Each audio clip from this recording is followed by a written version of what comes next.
It seems like only 4 days ago I was covering the news of the week in the iOS world. Ah, how time flies. Silliness aside, this does spread things a little thin, and in place of any missing news, I've extended our mini review this week a little bit to compensate. It's not much, but definitely deserving of the attention. This is the Friday news wrap-up for the 9th of March 2012. Developer Crytek has long been rumoured to be bringing a version of their high-tech 3D CryEngine to the mobile platform, but they've been more tight-lipped about their intentions on bringing something playable to the table. That is, until now.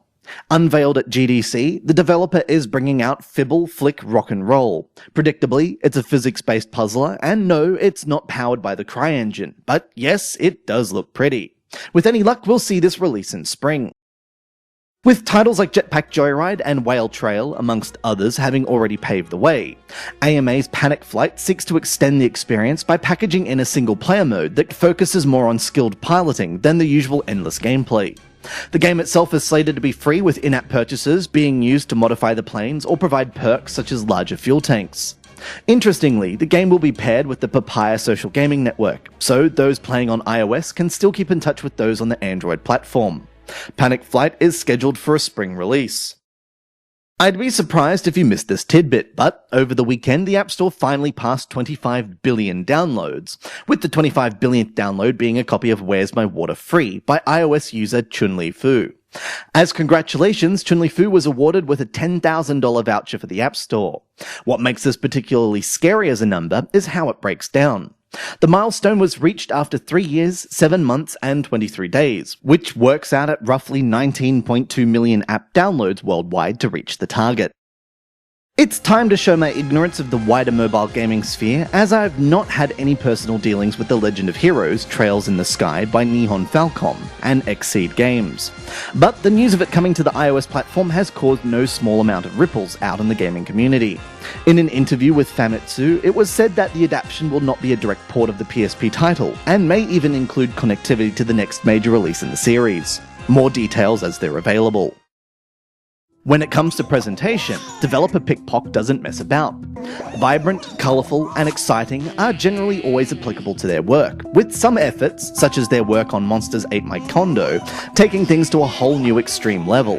Despite its clean appearance, Monster Flip is no less energetic, especially once you get into the roll of things and kick off a huge combo, complete with the usual explosions and announcements of how cool you are. However, this isn't your basic 3-match title. Players must reverse groups of 3 or more monsters in order to make matches. Sound easy? It would be if not for the increasingly common angry monster that appears on the board, providing you with a limited amount of turns before they explode and end your run. Thankfully, there's more to the game than just a basic arcade mode, and players can quickly unlock a puzzle mode where they need to clear the board of monsters with a limited amount of moves. Countdown sets a timer and quickly ramps up the difficulty. And last of all, Sequence provides something entirely unique. A preset board of monsters that is the same for every player in the world. With only 50 moves available, you'll compete with others on the leaderboard for coming up with the highest scoring sequence. 3-match games get a bad rap as they often imitate and fail to innovate. Monster Flip is more style than substance, but what is on offer is diverse, clever, and best of all, just as fun as you'd expect it to be.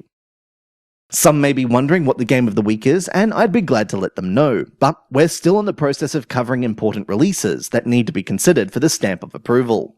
For now, you can consider Waking Mars to be a personal recommendation to anyone after something unique and full of gameplay elements that lend itself to an intriguing sci-fi storyline.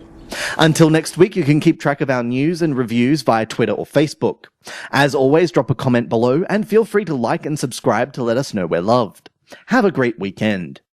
This has been Andrew with AppSpy.com. We review, you decide.